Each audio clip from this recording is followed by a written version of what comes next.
Animal foods are high in artificial hormones because animals are injected with hormones. It increases our estrogen in our body. That's why girls are getting into periods at the age of 8 and 9, which actually should be at 12 and 13 and 14. Later in their adulthood, they are getting into cancers. So plant-based diet really helps in that. A lot. A lot. Can we have a huge round of applause for Neha Ranglani? She's an integrative nutritionist. She's a health coach with 15 years of experience. She has assisted over 40,000 individuals worldwide. And let me call Ruchika Chitrabhanu as well. Ruchika Chitrabhanu is a vegan interior designer and a vegan since 18 years. She is a co-founder of Ahimsa Fest, One Earth Festival and founder of the Earth One. Round of applause for Ruchika and Neha. Good afternoon, everyone. I hope you all are having a great time on a Sunday afternoon, enjoying some vegan goodies and vegan food and vegan information. So let's start with first, I wanted to tell you that as a young girl, I know I used to have very painful periods. Yeah. But I never thought it could be a hormonal issue that time. And now I see my daughters having severe cramps during periods, and we just take it as cramps, right? Sometimes you're not able to relate that this is a hormonal issue. Tell me, did you have issues like that when you were growing up, and how did you deal with it? When did you find out, and what helped you get over this? Well, like every other kid, I was also sailing in the same boat. The parents force the child to drink milk, come what may, because in India we consider dairy milk like liquid gold for children. It is most pious food. Yeah. We've always been told doodh will make you stronger. So my mom would force me. I mean, I really don't blame her. She was ignorant. We all were ignorant. There was no social media that time. But my mom would force me to drink milk despite the strong aversion I had to dairy products as a kid also. I never liked it.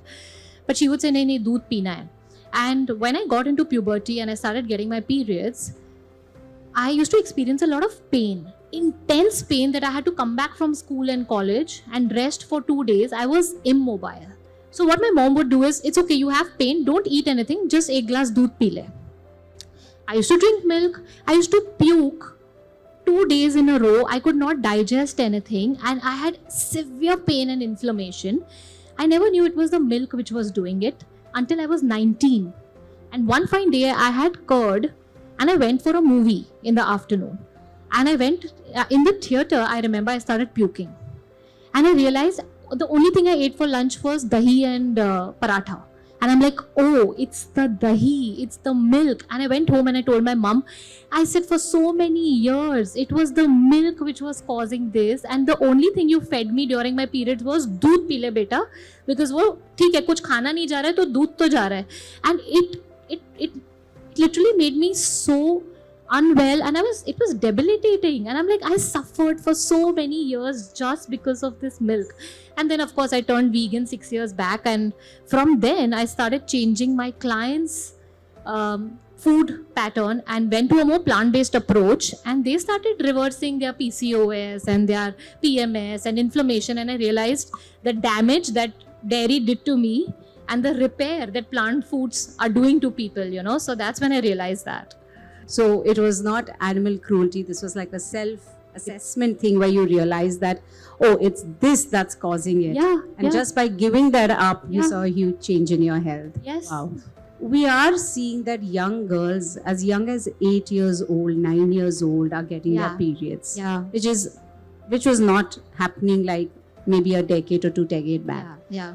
Do you think there's a connection between animal products and menstrual cycles of There's young a girls? huge connection. There is.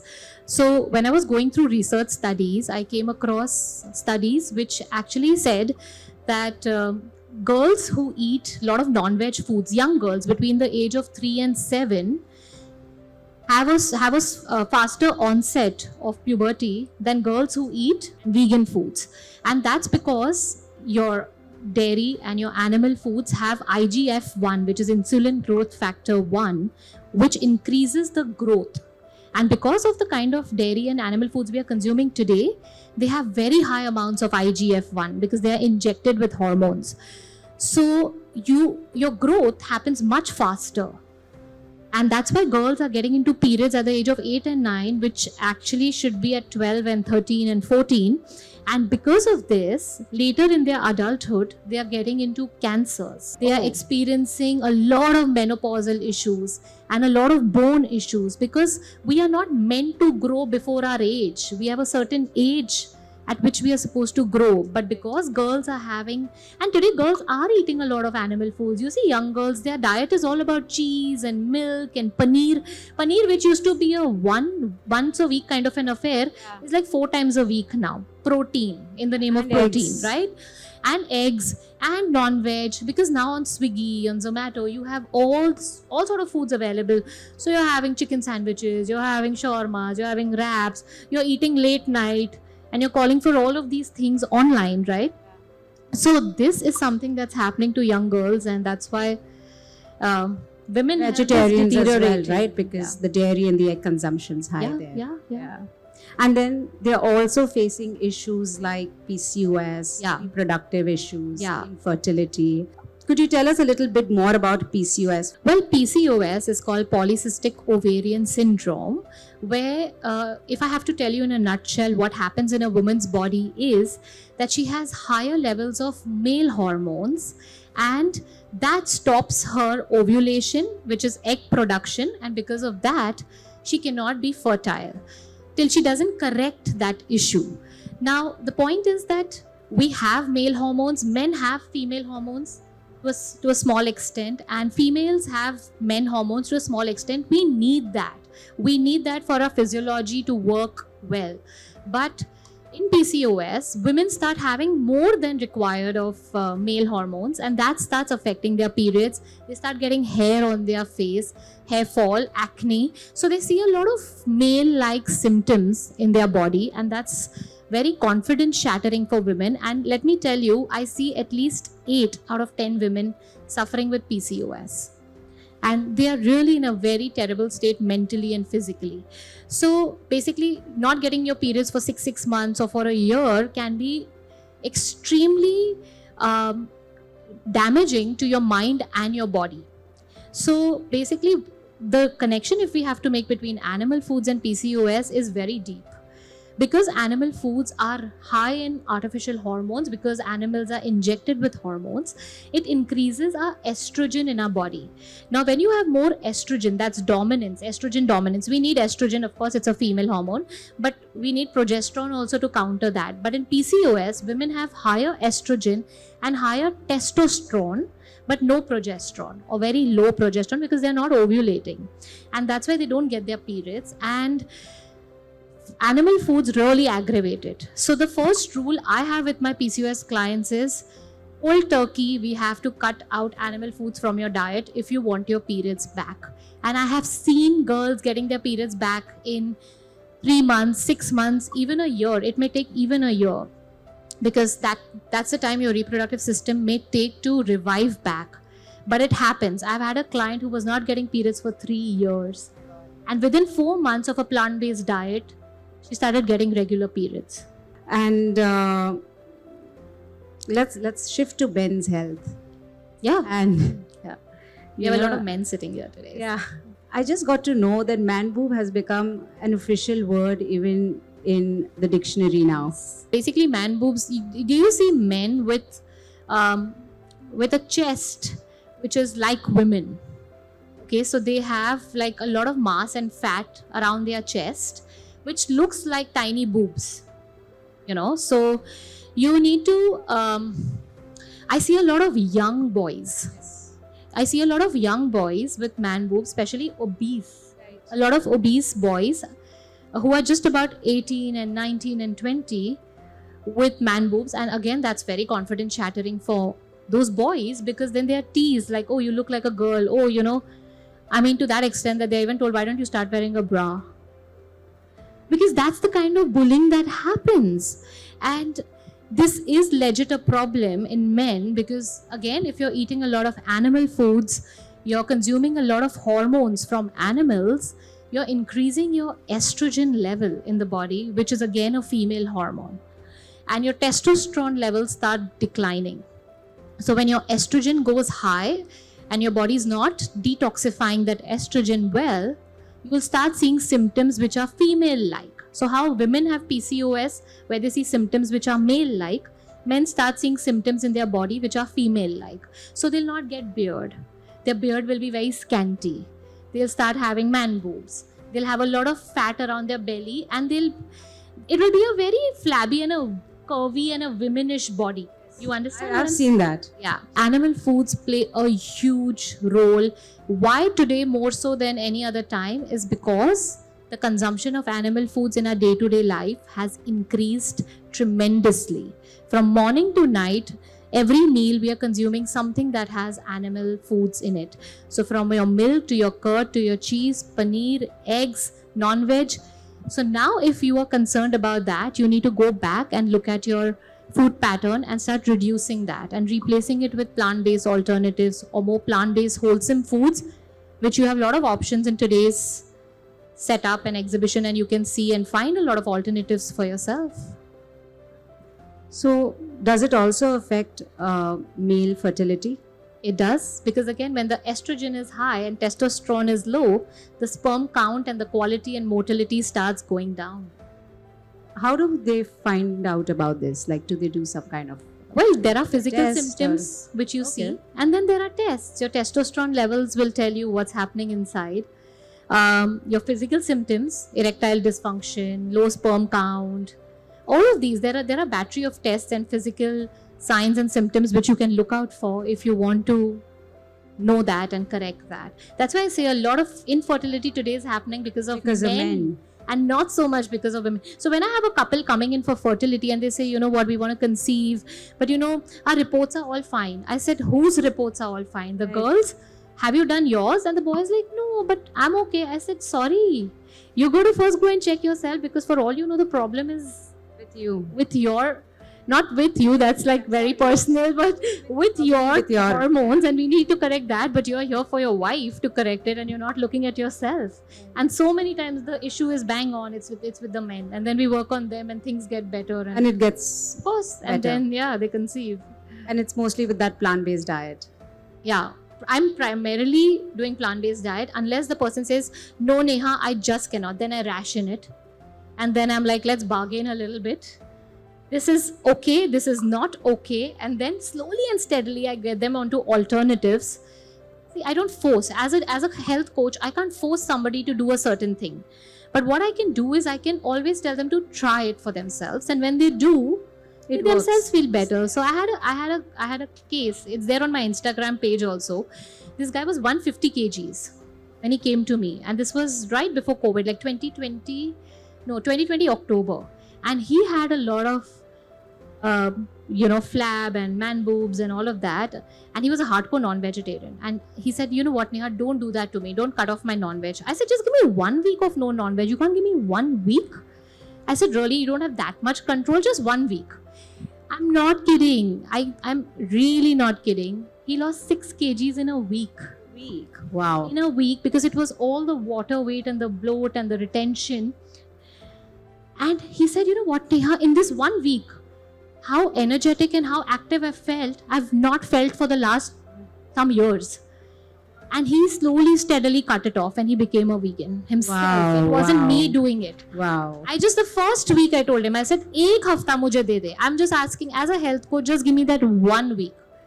So when you tell people to experience it themselves, then you don't have to do much. They are convinced. And even if they are not, the bargaining skills always help. Right. You know? I think sometimes that's important in order to get that little balance. Yeah. So that otherwise people just get defensive that, oh, you're just trying to convert here. Yeah, So exactly. You need to get that little bit of rationale, as you said, for people to understand, experience it themselves.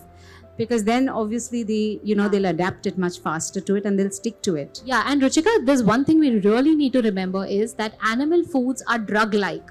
They actually activate the opiate receptors in your brain. So what drugs and alcohol and cigarettes do to you, your dairy, sugar, and your animal foods do the same thing. So if I have to tell somebody to leave it cold turkey, they're never going to look at my face again. The first thing is the cheese. Even though that's not your cheese- main diet, the cheese first is- thing is the cheese, because as you said, it's addictive. It's addictive. All your animal and dairy foods are highly addictive. So when you tell somebody to give up alcohol overnight, they can't do it. Give up smoking unless you've made it, you've taken an oath for yourself that okay, I'm going to give it up. That has to come from within. But if somebody tells you to do it and it's still not come from within, you're not going to do it. In fact, you're going to hate the person who's telling you do this. Yeah. So there has to be a very strong balance between psychology and physiology over here, and then you have to deal with the person who you're sitting with. True. Yeah. I think one important thing I missed out about women's health is menopause. Yeah. So most of y'all either will see your mothers go through it or your wives go through it, and Yeah. I think even till date, people don't know how to deal with menopause. Forget the family members, even the women themselves don't know how to deal with it. Menopause is a time where your body is going through a complete change. So for some 45-50 years of your life, you've lived with periods, experiencing a certain set of symptoms, feeling a certain way, because estrogen has its own benefits, progesterone has its own benefits, and now you're at this point in life where you don't know who you are, what your body feels like, because there's a huge estrogen roller coaster happening. You are experiencing mood swings. You literally feel you are another person. This is for men. If you have mothers or your wives or sisters at home going through menopause, please be very, very gentle and very patient with them, because they are themselves trying to figure out their own body and the changes they are going through. It's tough because you really can't connect with yourself. It's a big shift in a woman's life, and physical symptoms are also a lot. They can't sleep, they feel hormonal, there is a lot of anger, irritability, night sweats, they get a lot of hot flashes. So these are all legit issues that happen in women experiencing menopause or going through menopause. And again, a huge part of it is to do with the inflammatory foods. So especially a lot of foods are inflammatory, your sugar, your processed foods, but animal foods are also inflammatory, and they worsen your estrogen roller coaster. So you will have more hot flashes, you'll have more inflammation, you'll have more mood swings. So for menopausal women, cutting down on animal foods is the best thing you can do for yourself if you want to get over the symptoms faster. And apart from that, just be supportive to the women around you going through menopause, because they need that. They really need the family support. So plant-based diet really helps in that. A lot. I did that for my mom. Okay. I did it obviously once I turned vegan, because she already had menopause, but a lot of her symptoms felt better. She lost weight. I got her into doing some exercise, so improving her bone health and stuff. So it's made a difference. I've seen it in my own mom. So So there are a lot of benefits we don't realize Absolutely. of a plant-based diet. yeah, absolutely. I'm going to open this floor for questions in case if anyone has questions. Men's mental health पे effect होता है कि नहीं? This is mental health पे, मतलब आपने बता दिया sperm count and all that. तो when it comes to mental health, did you notice any change in the during your 1 वीक? आई मीन, अगर आप कहते हैं एक्सपेरिमेंट करने अपने क्लाइंट्स को, तो आपने नोटिस किया उनका mental health improvement and all that? Okay, that's a great question, because I want to continue the story, his journey from there. So you'll get your answer. So 1 week he lost 6 kgs, and exact in 1 year. So October 2020 मैंने उनके साथ शुरू किया plan, and October 21 he was down by 50 kgs.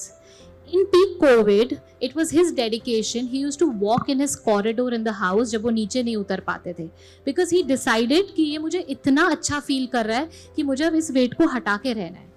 So he lost 50 kgs, and the last day जब वो मेरे office में आए, last day when I said, okay, great, this is amazing, now continue, and how you do the last session, he actually wept in front of me. वो रोए मेरे सामने. उन्होंने कहा, you know what नेहा, मैं इतने सालों तक एक बॉडी में जी रहा था जहाँ पे मैं अपने आप को ही नहीं पसंद करता था, मैं अपने आप के साथ कनेक्ट नहीं करता था, और लोग मुझे ना चिढ़ाते थे. तो मैं एक मजाक का पात्र बन गया था लोगों के लिए. I was like a guinea pig, I was like laughing stock for people. तो अब जब मैं बदल गया हूँ, and I feel so good, मैं इतना कॉन्फिडेंट फील करता हूँ अपने अंदर, मैं इतना हैप्पी फील करता हूँ. I am feeling like a changed person only. वो कौन था वो बंदा कौन था 1 साल पहले मुझे पता ही नहीं है. So the point I am trying to make here, जब आप प्लांट बेस्ड फूड्स खाते हैं, रिमेंबर आप अपने गट में ना ट्रिलियंस ऑफ बैक्टीरिया को फीड कर रहे हो. ट्रिलियंस ऑफ बैक्टीरिया और माइक्रोब्स है आपके गट में, जो आप खाते हो वो खाते हैं. और जैसे आप मेटाबॉलिज्म है आपका, उनका भी मेटाबॉलिज्म है. तो जब आप प्लांट बेस्ड फूड्स खाते हो, होल फूड प्लांट बेस्ड, जैसे fruits, vegetables, whole grain, nuts, seeds, आप 80% भी वो डाइट खाते हो, आप अपने गुड बैक्टीरिया को खाना दे रहे हो अपने स्टमक में, और वो फिर जो प्रोड्यूस करते हैं, जो कंपाउंड्स प्रोड्यूस करते हैं, वो आपकी depression, anxiety, hormones, weight, fertility, सबका ध्यान रखते हैं.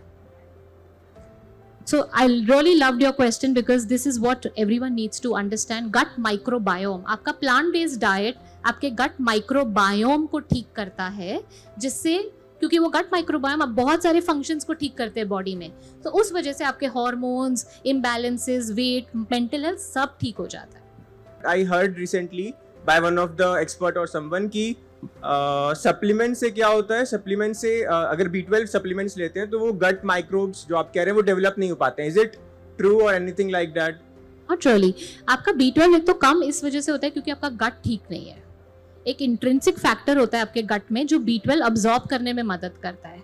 तो अगर आपका गट ठीक नहीं है या आपके गट में इश्यूज है, तो वो इंट्रिंसिक फैक्टर अब्सॉर्ब नहीं कर सकता.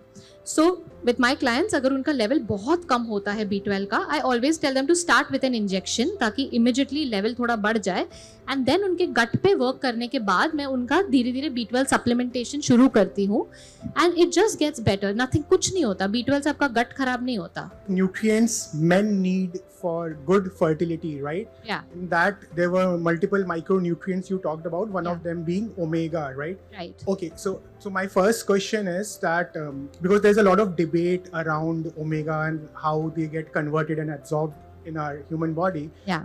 My first question is that do you think flax seeds and other plant-based sources are at par with animal-derived products?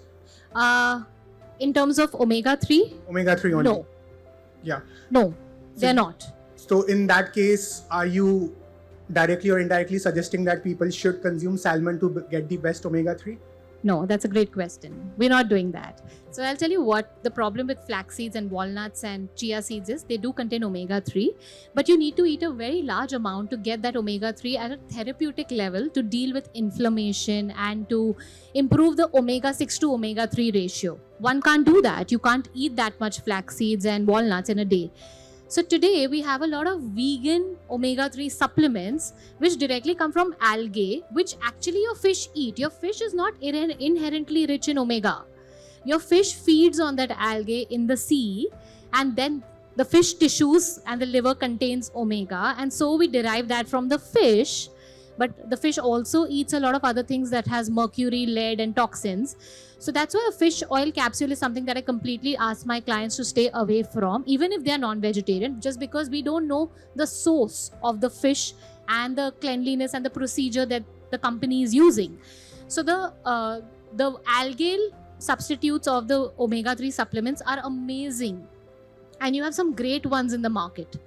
So why do you go to a fish when you're getting it from the algae source directly, and that's vegan? So there's a whole category of food that's been used by human beings all over the world that are grown in the sea, in the ocean, seaweed or sea vegetables. I don't see them indigenous to India, but they're available. Yes. But they're consumed on a regular basis in other cultures of the world, like Japan and Korea and the coastal Chinese and the Southeast Asian people and other people around the world. Yes. And they have, without a doubt, the biggest range of trace minerals at virtually no calories. If you can find them Yes. uncontaminated, it's an extremely valuable source Yes. to find those minerals that are very difficult to find even in organic, well-raised plant foods. You rightly said, no matter how much healthy and how organic and how clean we eat, the food doesn't have the minerals that it had decades back that our ancestors would eat. Like a carrot today is 50% less on vitamin A than what my grandmother would have eaten. So even if I eat carrots as the amount she ate, I would not get the vitamin A. That's where clean supplementation becomes important. The second point, very rightly said, irrespective of what diet you're following, irrespective of how you're eating, how you're living, your stress, your sleep patterns, your activity which is in your control, you can take care of that. But how do you take care of the pollution, the toxins, everything that you're ingesting, touching upon, and all of that? You really can't do much. So yes, you have to give yourself that little grace. But I would still say that once you start living healthy and you do things which are in your control, your body 75% will support you with better results. You'll feel better than what you're feeling before.